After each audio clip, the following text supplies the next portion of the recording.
Hey everybody, this is Perch, and I posted this video, How Did It Get Here? And basically talking about, this isn't normal for a hobby, a fandom, a business, whatever it happens to get to this very highly polarized state.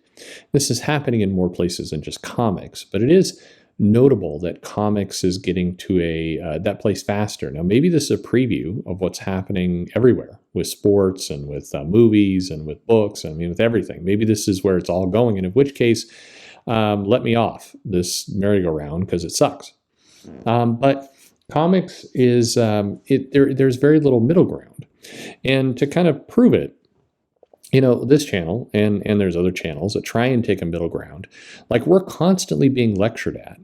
And what's funny is that at different times, depending on the topic, one side or the other will kind of mock the other group of saying, look at those people lecturing you. But then they'll turn around and do the same thing. If you look at the comments, if I say anything that remotely contradicts the people frustrated with comics, like they lose their shit really quickly. There's, very demeaning, very, Perch, you dumb asshole, this is what it's supposed to be. You get these comments very, very quickly.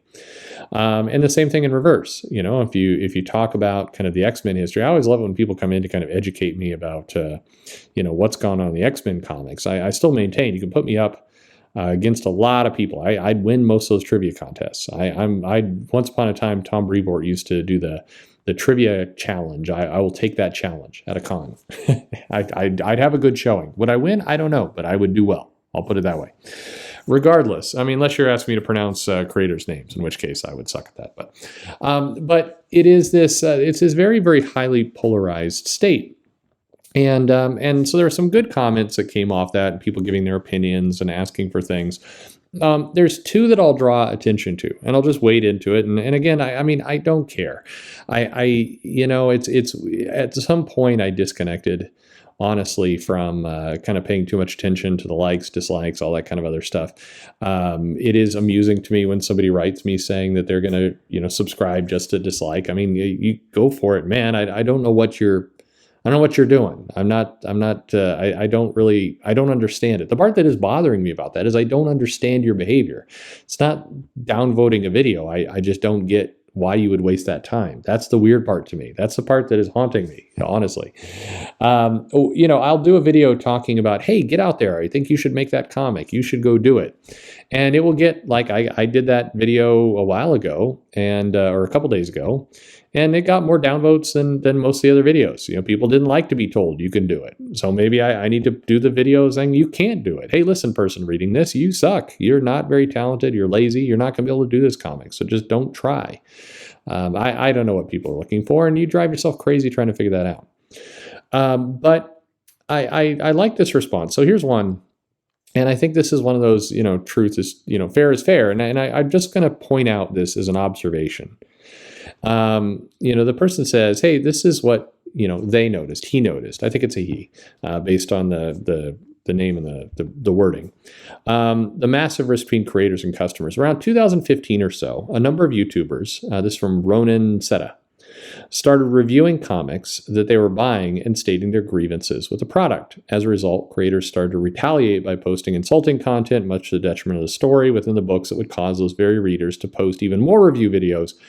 Moreover, the hate between the two groups started to spill over on social media like Facebook and Twitter, making the situation worse by either increasing the toxicity through the arguments, insults, or utilizing block bots to get rid of them all. So this cycle is true. What this person described is accurate. Now, where it started is hard to say. And like some of those other videos I've done, in many cases, it started from something very small. One of the things that, I've both sides have disagreed with me on is the quote unquote milkshake incident for Flow. Actually started from a very small group of people.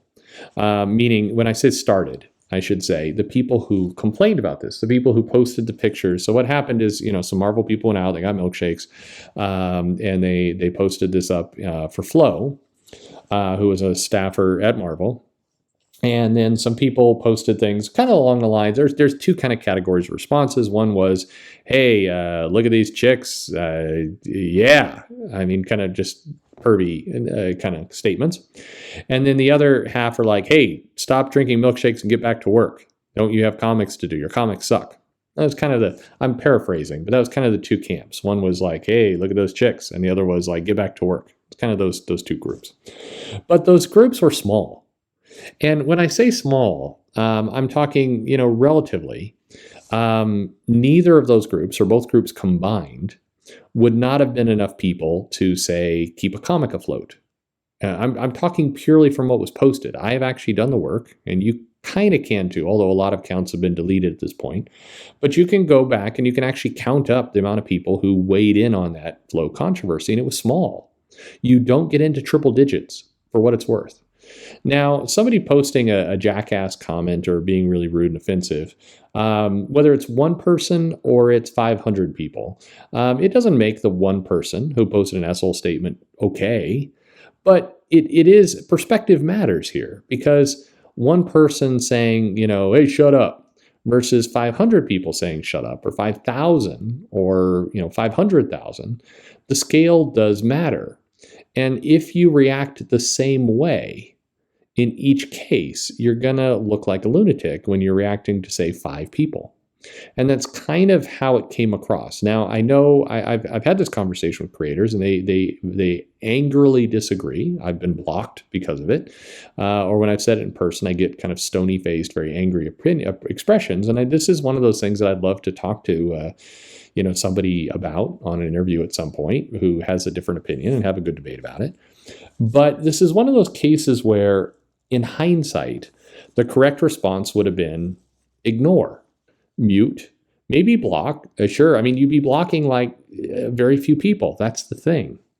But instead, people used it as an opportunity to wage war. They wanted to make an example out of these people who were making these rude statements.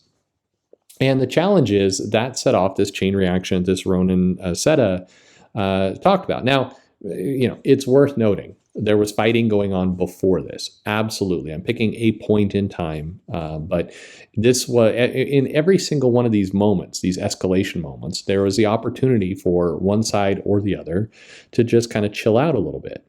In fairness, and again, I know people won't want to hear this, when some of these reviews were going on and people were ripping up the comic, or, there was one guy who would wipe his ass with it and make a big show out of, putting in the toilet.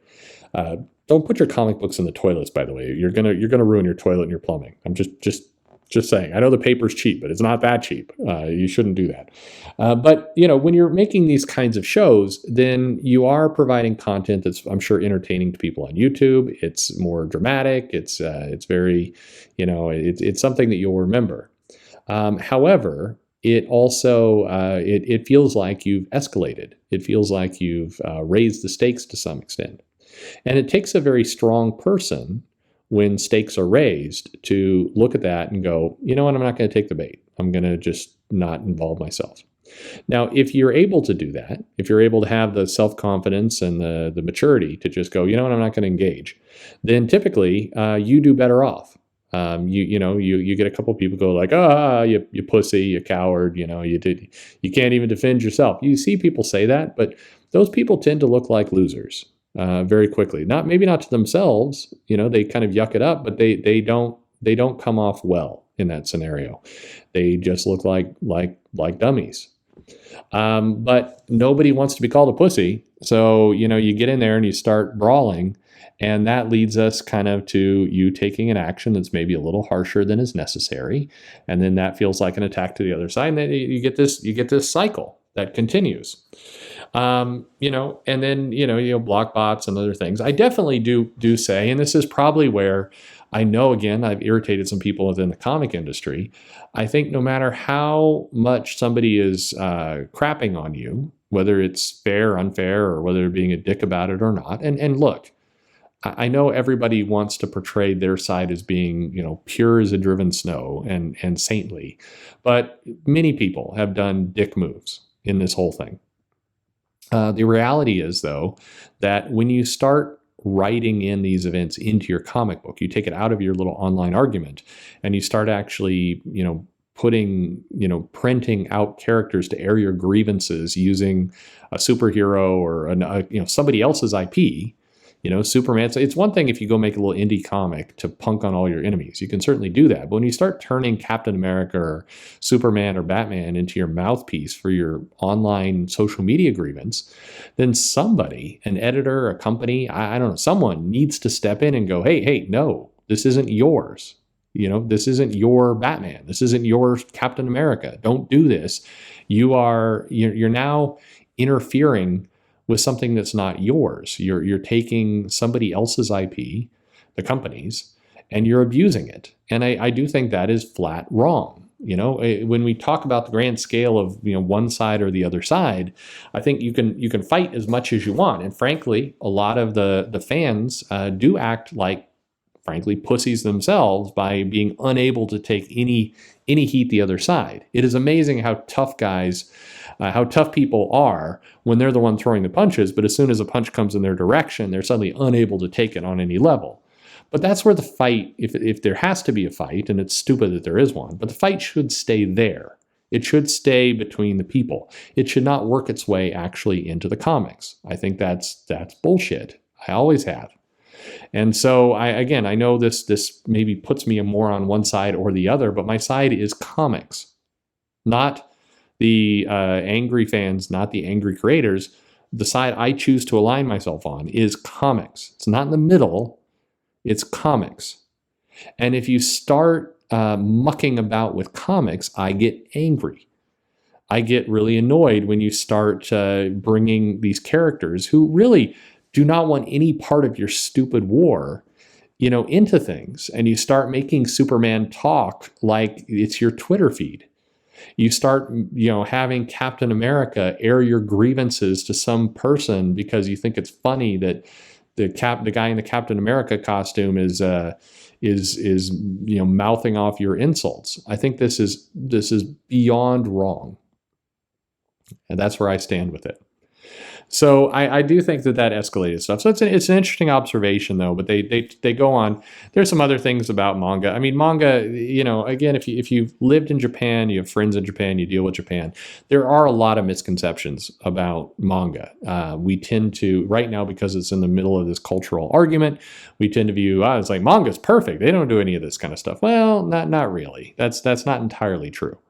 I think there's a lot of people who are very undereducated about the world of manga and what it does. So it is what it is. I just, to me, this fight is unnecessary. But more importantly than that, don't make the comic books your mouthpiece. It's not meant to be. And no, you cannot give me the argument that, as a creator, you're brought in to, do it in your style. At no point did a company, a Marvel, a DC, an IDW, a Boom, or whoever it happens to be, at no point did they bring in a writer to say, what we'd really like you to do? We were reading through your Facebook feed or your Twitter feed, and we thought, this is how we want Spider-Man to sound like. So we just want, we want your Spider-Man to talk about, we as you write this title, we want Spider-Man to be like swinging around talking about his feelings about the Israeli-Palestinian fight and what we think about meat products and the environment. Like, please make that. And like, we really love it when you dunk on people. Like, at this point, if a company really wanted that, go hire like Christy Teigen and like just have her write the comic and just dunk on whoever you want. They don't do that because that would be insane. So let's not do that to our comics. I'd prefer the fight not happen at all. But if the fight's going to happen, have it like grown-ups, have it like, men and women and or non-binary, whatever. Have it as adults. And don't make the comic characters, your mouthpiece. To me, it's low class. That is what ruins comics. You bring them into it. Comics can survive a lot of things. It can survive a lot of disputes and other things. We've had creators try and throw other creators out of windows before. We've had guns pulled on people. We've had all kinds of things over the grand history of comics. But when you start making the fictional characters your mouthpiece, when you start bringing them into the fight, then we have lost the fight. That's my opinion anyway. Welcome to your own, but there you have it. As always, throw your comments below. Happy to read them, and thanks for listening.